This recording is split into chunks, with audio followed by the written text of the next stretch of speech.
The Dung Sun God has shown me a vision. A dark energy seeping over from Mount Tebek into Body Forest. Granny, take a deep breath first and tell us slowly.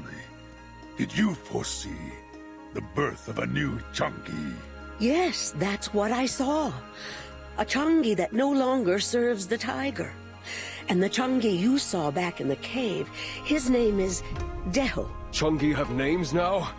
Wait, hold on. Deho. Huh? I think I've heard that name before. Yes, Mr. Park's son, Deho.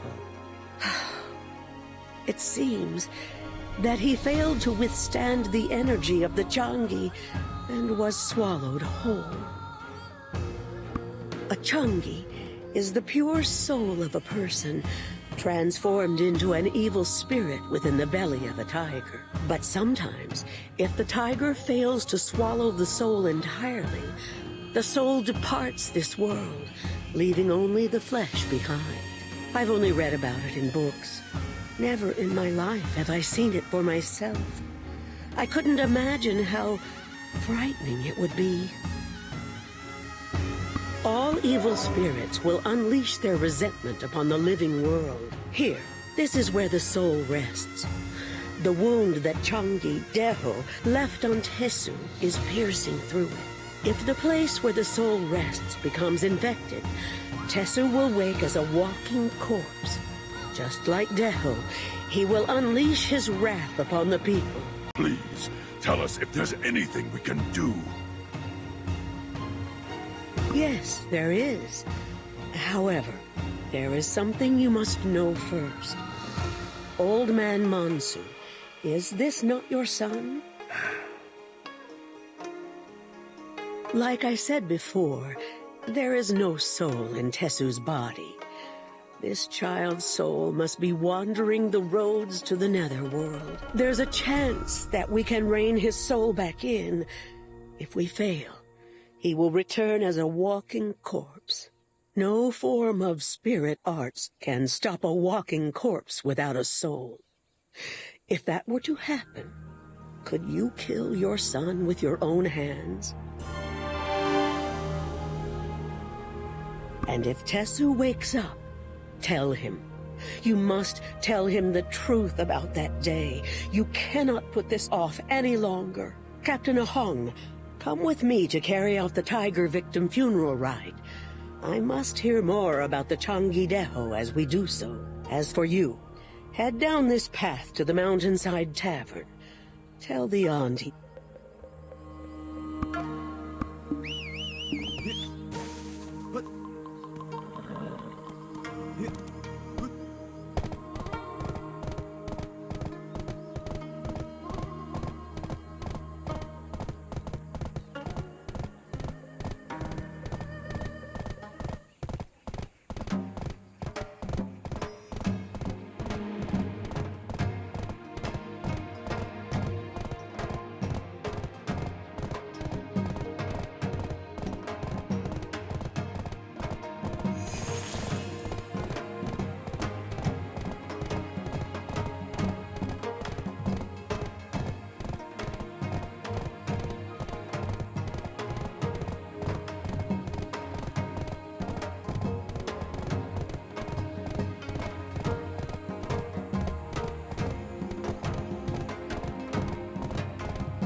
Are you the Tiger Slayers?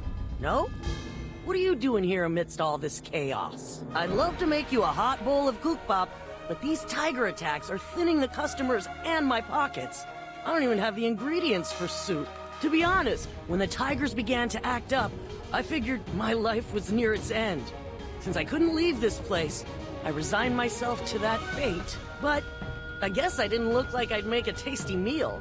So I'm still here, just quietly living on.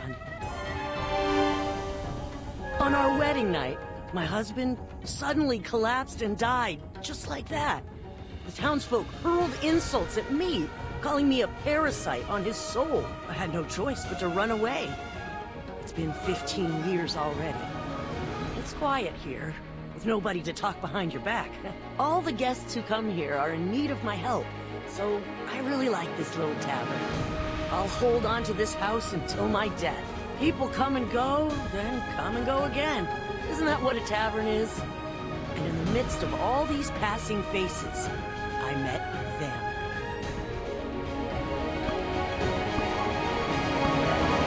Some time ago, there was a father and 2 sons who visited rather frequently. The boys lost their mother early and grew up under their father's care. The elder son's name was Deho, meaning Big Tiger. Their father named him so, hoping he would live with the vigor of a tiger. This family used to come here to gather wild herbs in the spring. And they came to catch fish in the stream during the summer. In the fall, they lent a hand helping out at the tavern. And in the wintertime, they brought cute little bamboo sprouts as gifts. Before I knew it, Deho was all grown up and brought home a young lady, saying he wanted to marry her. It was only then that I realized that to him, I had become something like a mother.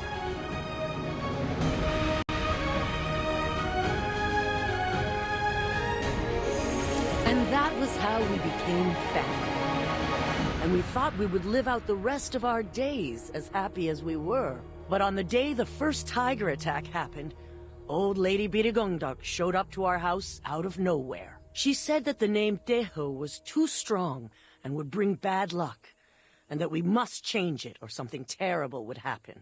I thought it was ridiculous at first, so I rebuked her words as nonsense in front of the children.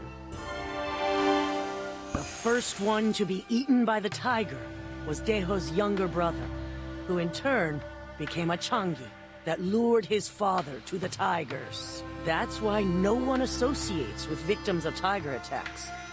Those who become Changui sacrifice everyone they knew to spare their own lives. Deho was devastated.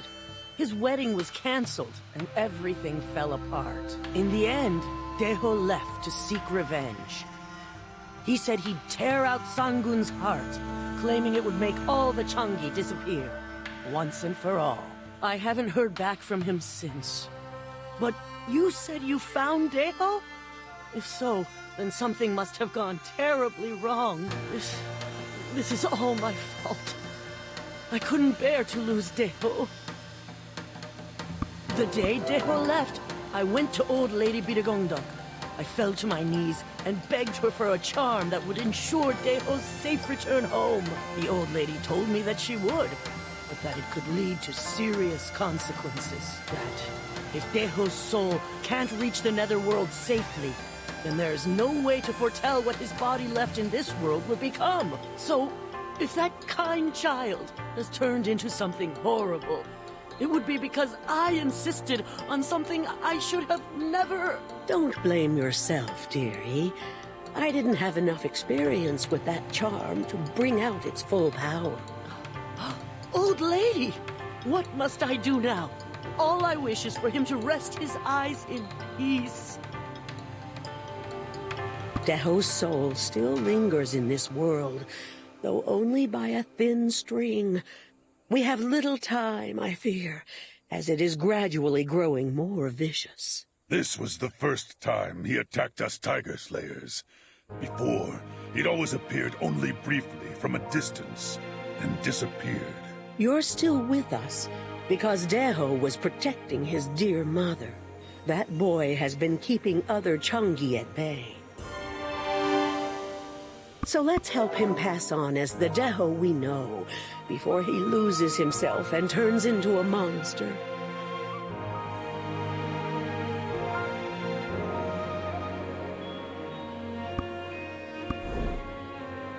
Yes, this place will be the child's grave. Changui, you must steel your resolve. We must send his spirit off in peace.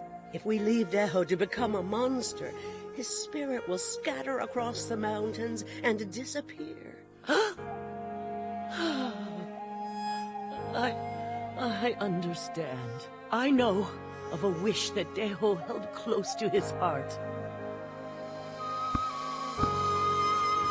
There was a liquor that his father, who raised him his entire life, had always wanted to try. Wild Truffle 100. It's a liquor made with mushrooms that don't grow in this land. But it's very expensive and can be bought only once a week from foreign ships from across the sea. Oh, that's great. A task perfect for our traveler. Who knows? The trader might be someone you know. What a pity he didn't get to enjoy that drink with his son before sending him off to become somebody else's son-in-law. Changui, prepare the tavern and set the tables as you used to for Deho and his father.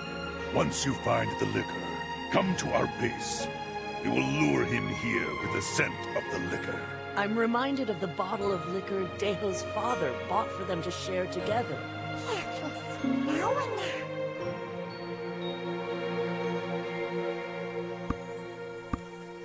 It's been so long, I almost forgot your faces. No terrible occurrences, I hope, huh? You thought I used Old Man Monsu as an excuse to go kill time at the marketplace? Come on, of course not. How could I leave you in the middle of everything? I'm not the type to neglect my duties to laze about. There was no way to get through to Old Man Monsu, so I tracked the snake catchers I mentioned before. Well, those snake catchers didn't head to the forest, as you'd expect. Instead, they went seaward. Think they know Patrijigo? They were foreigners with bright blue eyes around the ships. I thought they could be buying bootlegged snakes for cheap. I did my best to gather evidence. They caught me red-handed, so I hightailed it out of there. Well, that Wild Truffle 100 that the Ani mentioned, that was one of the items they were trading. Fate is definitely in our favor. No, this is destiny. Now you don't have to wander aimlessly anymore. Don't need to thank me.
My, who's this?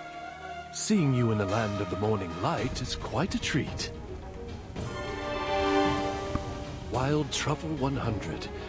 That's right, I have a bottle in stock. But what to do? I'm having some troubles of my own. Rarely do I have a chance to meet Shakatu in private, and I've already promised him a sip of this liquor. But of course, I can't just send you off after having our fates once again intertwined in these lands. Ah, that's right. Ms. Myo of Byut County wrote a book called Mongmin Shimsa. Could you get a copy for me? It's a book on principles that good leaders must possess. Shakatu is sure to prefer that book over a bottle of booze.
Wild Truffle 100, Mongmin Shimso, Changui Leader, Mir, Tavern, Yup. Calm down, calm down! I understood every flopping thing. If I can be of any help in stopping these tiger attacks, there's nothing I won't hopping do. You said that it was Patricia who's hoppity hoping for this book? I'm taking a liking to him, Yup. However, I can't give it to you now, Milp. Not because I don't want to, but because there are some things I still want to know about, Milp. The 6 articles for alleviating famine, Milp. It's all about how to prepare for disaster. Hoppin' essential things like storing grain daily, Milp. I want to know if the local officials are following these procedures, Milp. But, see, I'm in exile. Can't hop too far. But we have Goyoung. She's the storage keeper here in Nopse, well within Dalbo officials' jurisdiction. Can you check if her storage is bountiful enough to counter a famine?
What? The storage is flopping empty? How incompetent are our officials? Or, no. Goyoung's notorious for her appetite. Perhaps she nibbled it all away, Milp. Anyway, here, take it. I hoppity hope a foreigner could read my handwriting. If it helps to end these tiger attacks, I can gladly hand this over, Milp. Oh, and also, you said it was Patricio who wanted this book? Could you ask him to visit this humble abode sometime?